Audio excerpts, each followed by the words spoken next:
So welcome back. Error নাই যদিও, তারপরেও কিছু জিনিস ভুল আছে, সেটা হচ্ছে গিয়া এই স্ক্রিপ্টগুলোকে আমাকে একটু কেটে দিতে হবে।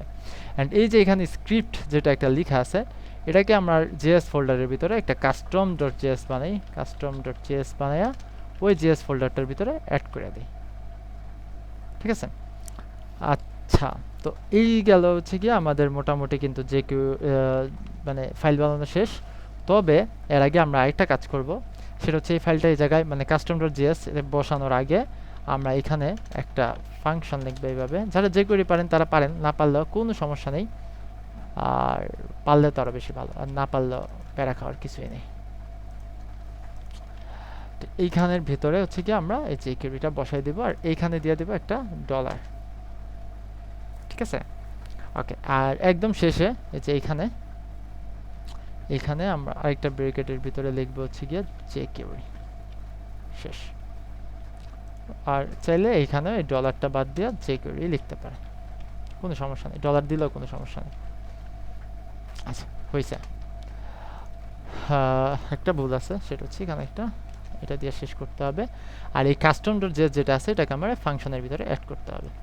সো অ্যাড করে কেমন সেটা আমরা সবাই জানি। জাস্ট এখানে আসবেন, এখানে বলে দিবেন কাস্টম ডট জেএস। অ্যান্ড এখানে কিন্তু স্টিল নাও একটা ভুল আছে, যে ভুলটা আমি আগের ভিডিওতে শুধরাই নিই। সেটা হচ্ছে গিয়ে এই তো সরি এই তো এই তো ঠিক আছে। আর ওয়াও এর পরে হচ্ছে কি আমার আরেকটা সিএসএস যেতে যে কিউরি ফাইল যেতে অ্যাড হয়েছে, সেহেতু আমাকে এখানে এই কাস্টমটা বসাই দিতে হবে। ওকে, ফাইন। অ্যান্ড এখান থেকে কিন্তু আমাকে যে কিউরিগুলো আছে সব ডিলিট, হ্যাঁ ওকে, এই স্ক্রিপ্টটা ডিলিট করে দরকার নেই। আপনি চাইলে এই গোড়ার ডিমটাও ডিলিট করে দেন, কোনো সমস্যা নেই। হ্যাঁ, একটু রিলোড দিই, এই তো। আচ্ছা, ডান। সো চলেন এইবার হচ্ছে আমরা চলে যাই আমাদের পরবর্তী কাজে। আমরা এবার কি করব, আমরা এবার আমাদের মেনুটাকে দেখব। এই যে মেনুটা, এই মেনুটা এখন কই থেকে আসতেছে দেখেন, এই মেনুটা কিন্তু এখান থেকে আসতেছে, about, project, service, contact. But এই মেনুটাকে আমাকে এখন ডাইনামিক করে দিতে হবে, মানে ওয়ার্ডপ্রেস থেকে নিতে হবে। সো ওয়ার্ডপ্রেসে যদি আসেন, এখানে কি মেনু আছে? অ্যাপিয়ারেন্সে নাই। সো মেনুর জন্য কি করতে হয়, একটা মেনু রেজিস্টার করতে হয়। সো মেনু কীভাবে রেজিস্টার করে আমরা তো জানি, রেজিস্টার ন্যাব মেনু। সো এই রেজিস্টার ন্যাব মেনুর ভিতরে দুটো প্যারামিটার বসে, একটা হচ্ছে গিয়া মেন মেনু মানে মেনুর আইডি, আর আরেকটা হয় হচ্ছে গিয়া মেন মেনু, যে মেনুটার নাম আমার এই মেনুর ভিতরে লেখা থাকবে। তো এটা হয়ে গেছে অলরেডি আমার মেনু। এখানে যদি একটু রিলোড দিই দেখবেন মেনু হয়ে গেছে, যে মেনুস। বাট এখানে একটা ঝামেলা আছে। কি ঝামেলা? ঝামেলাটা হচ্ছে গিয়া এই যে মেইন মেনু লেখাটা লিখছি, এটা কিন্তু আমাকে ডাইনামিকলি লিখতে হবে। মানে একটা ক্লায়েন্ট মানে একটা এটার ল্যাঙ্গুয়েজ যখন চেঞ্জ হবে, এটা কিন্তু আর মেইন মেনু থাকবে না, এটা হয়ে যাবে প্রধান মেনু। বুঝতে পারছেন? ফর দিস রিজন একটা কাজ করতে হয়, এই জন্য আমি দুইটা জিনিস শিখাই। একটা হচ্ছে গিয়ে ডাবল আন্ডারস্কোর, আর একটা হচ্ছে আন্ডারস্কোর ই। এই দুইটার কাজ কি একটু দেখেন। যেটা হচ্ছে গিয়া ডাবল আন্ডারস্কোর, এটা হচ্ছে গিয়া কোনো একটা কিছুকে রিটার্ন করে, আর আন্ডারস্কোর ই হচ্ছে কোনো একটা কিছুকে ইকো করে। একটু এক্সাম্পল দিলে, আমি মনে করেন index.php-তে গেলাম, এইখানে এই বডিতে আমি লিখি মনে করেন সামথিং। আমি একটু সাইটটা রিলোড দিই, দেখেন এখানে সামথিং আসছে, মানে এটা অটোমেটিক ইকো করা আছে। আমি যদি এইখানে এটাকে পিএইচপির ভিতরে লিখি, পিএইচপির ভিতরে যদি আমি এভাবে লিখি সামথিং, দেখেন তো কি হয়, কি বলতেছে, একটা এরর বলতেছে। যাই হোক, তো এখন কথা হচ্ছে যে এরর বলুক আর না বলুক সেটা দেখার বিষয় না, তবে দেখার বিষয় হচ্ছে যদি এরকম আসে তাহলে আমাকে একটা কাজ করা যাইতেই পারে, যে মনে করেন যে আমি h2 ট্যাগ নিলাম, সরি h2, এটার ভিতরে লিখলাম সামথিং, আবার h2 শেষ করে দিলাম। এবার দেখি কাজ করে কিনা। আছে? নাই। আমি যদি এইটাকে ইকো করি, ইকো এটা দেখেন আছে সামথিং আছে। কিন্তু ইকো করা না থাকলে কিন্তু এটা অটোমেটিক রিটার্ন হবে, যার কারণে এটা শো করবে না। সো আমি যদি ইকোর বদলে এইরকম লিখি, এই এর ভিতরে এই জিনিসটা ঢুকাই দিই, আন্ডারস্কোর লেখা, দেখেন তো কাজ করে কিনা, করে। আর যদি এখানে না লেখা ডাবল আন্ডারস্কোর দেই, তাহলে এটা হয়ে থাকবে রিটার্ন, মানে এখানে আছে কিন্তু রিটার্ন হয়ে আছে, মানে এটা ইকো হয় নাই। ইকো মানে কি আমরা তো জানি, তো এখানে ইকো করা হয় নাই। সো সেমভাবে আমরা এখানেও কাজে লাগাবো এটাকে। এই যে এটা যে লিখছি, এটাকে ডাইনামিকলি চেঞ্জ করার জন্য আমরা ডাবল আন্ডারস্কোর এটা দেব। মানে বিষয়টা হচ্ছে গিয়ে ডাবল আন্ডারস্কোর ফার্স্ট ব্রেকেট, এটার ভিতরে হচ্ছে মেন মেনু আর কি লেখাটা বসাই দিলাম, শেষ। কোনো ইরর টিরর খাবে না, এটা কাজ করবে। এবার যদি এখানে রিলোড দেন, আচ্ছা এখানে রিলোড দেওয়ার আগে আপনাকে এই মেনুটাকে আগে সেট করতে হবে। তো এই মেনুটা সেট করার আগে আপনি দেখেন আপনার যে হেডার পার্টটা কতটুকুতে আছে। তো এখানে যদি আপনি দেখেন যে আপনার হেডার পার্টটা আছে এইটুক পর্যন্ত, আপনি একটা কাজ করেন, এই হেডারটাকে এখন করবো না, একটু পরে করবো। আচ্ছা একটু পরেই করি, আগে মেনুটা দেখাই তারপর করি। তো আমার মেনুটা কোথায় দেখেন, আমার মেনুটা হচ্ছে গিয়ে এইখানে, তাই না?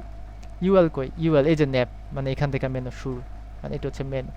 সো মেনুর ভিতরে কিন্তু একটা ক্লাস আছে, ইউএল এর ভিতরে একটা ক্লাস আছে যার নাম হচ্ছে এসএফ মেনু। তো এখন আমি যদি এই এসএফ মেনুটাকে নিয়ে কাজ করতে চাই, তাহলে আমাকে কিচ্ছু করতে হবে না। আমাকে ফার্স্টেই এখান থেকে এই যে কি বলে ইউএল সহ আমি জাস্ট দেখে রাখলাম, এটা নাম হচ্ছে এসএফ মেনু। ইউএল সহ এইটুকু মেনু যা আছে সব ডিলিট করে দিলাম, জাস্ট ন্যাবটা রাখলাম আমি। এই ন্যাবের ভিতরে, যেটার ভিতরে অ্যাকচুয়ালি মেনু থাকবে, সেটার ভিতরে কিছু কাজ করতে হবে। সেটা হচ্ছে কি, এখানে আমাকে লিখতে হবে ডাব্লিউপি ন্যাব মেনু। আমরা মেনু বসানো আগে ক্লাসে কিন্তু শিখছি। আচ্ছা এটার আগে আমাকে পিএইচপি দেখতে হবে।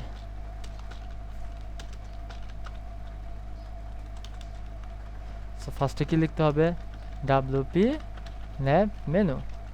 এই ডাব্লিউপি ন্যাব মেনুর ভিতরে আবার হচ্ছে আমার একটা অ্যারে বসবে। এই অ্যারের ভিতরে কি বসবে, অ্যারের ভিতরে হচ্ছে গিয়ে দুইটা জিনিস বসবে, একটা হচ্ছে গিয়ে থিম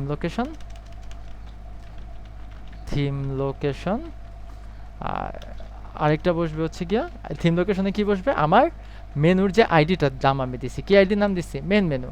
সো থিম লোকেশন হবে মেন মেনু, সরি, অ্যান্ড এর ভিতরে কমা হয়, সো কমা। এরপরে যেটা থাকবে সেটা হচ্ছে গিয়া menu class, sorry menu class. আমার ইউএল এর ভিতরে কি কি ক্লাস ছিল মনে আছে, এসএফ কি ক্লাস ছিল, আমরা যদি আমি নিজেই ভুলে গেছি, আমরা যদি একটু ইন্ডেক্স স্টাইল ডট সিএসএস এ যাই তাহলে আমরা দেখতে পারবো। এখান থেকে আমি একটু মেনু সিলেক্ট করি, এই যে এসএফ মেনু। সো ক্লাসের নাম ছিল SF menu, so SF menu লেখা দিলাম।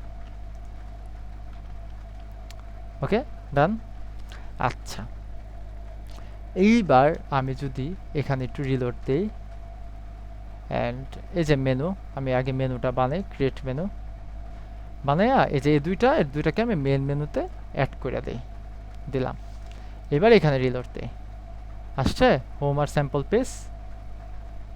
এখানে আরও আমি যা অ্যাড করতে চাই তাই এসে পড়বে।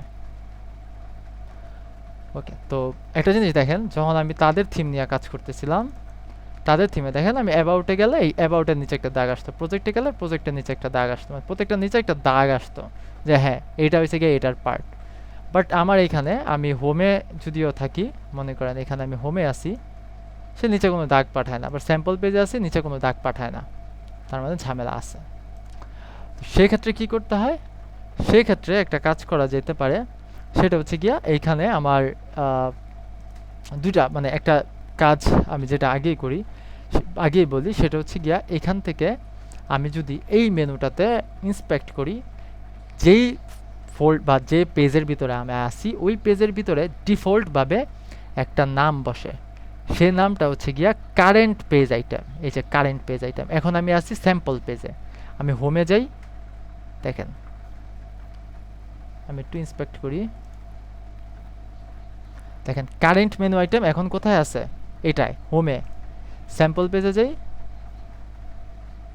আবার এটা ইন্সপেক্ট করি, দেখেন কারেন্ট মেনু আইটেম এই যে আর কি এটা সরি এই গোড়ার ডিম ওরে ছড়ে না কেন ছড়ো বেটা আচ্ছা তুইও সর দেখেন এই যে কারেন্ট আইটেম এটা দেখাইতেছে না বাট এটা দেখানোর কথা যে কারেন্ট মেনু আইটেম এইটা এখন এইখানে আবার আমি হোমে ক্লিক করে হোমে আসি তাহলে দেখবেন এটা এখন আবার আছে হোমে মানে ওভারঅল এই কারেন্ট মেনু আইটেমটা হচ্ছে গিয়ে আমার এখন হোমে চলে আসছে যে কারেন্ট মেনু আইটেম তো সিএসএস এ আমরা যখন ডিজাইন করি ডিজাইনাররা তখন একটা জিনিস থাকে কারেন্ট নামে একটা ক্লাস থাকে ওই ক্লাস দিয়ে সে বুঝায় যে ক্লাসের উপরে আছে যে পেজের উপরে আছে সেই পেজটা নিচে দিয়া লাল মানে এরকম সাদা হয়ে থাকবে সো আমরা যেহেতু এই জায়গায় দেখতেছি কারেন্ট মেনু আইটেম এই জায়গায় সাদা হয়ে আছে সেই ক্ষেত্রে কারেন্ট যে ফাইলগুলো আছে যে কারেন্ট এই কারেন্টগুলারে আমরা জাস্ট এইভাবে বানাই দেব কারেন্ট মেনু আইটেম তাইলেই কাজ শেষ সো যে জায়গায় আমরা এইভাবে ফাইন্ড করতে পারি যে জায়গায় কারেন্ট আছে যে জায়গায় কারেন্ট আছে তাই না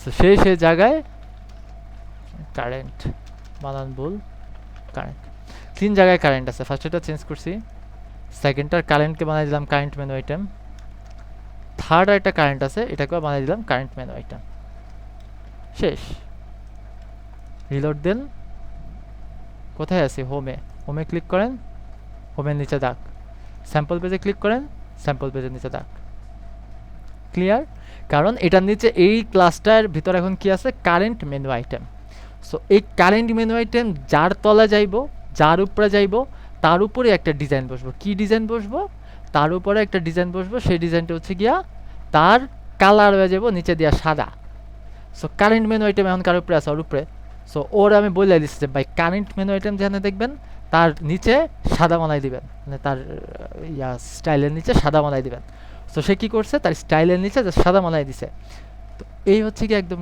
কমন একটা বেসিক কনসেপ্ট আই থিঙ্ক এটা আপনাদের কাছে ক্লিয়ার সো পরের ভিডিওতে আমরা মেনু নিয়ে আরও ফার্দার ডিসকাশন করব সো দেখা হচ্ছে পরের ভিডিওতে টাটা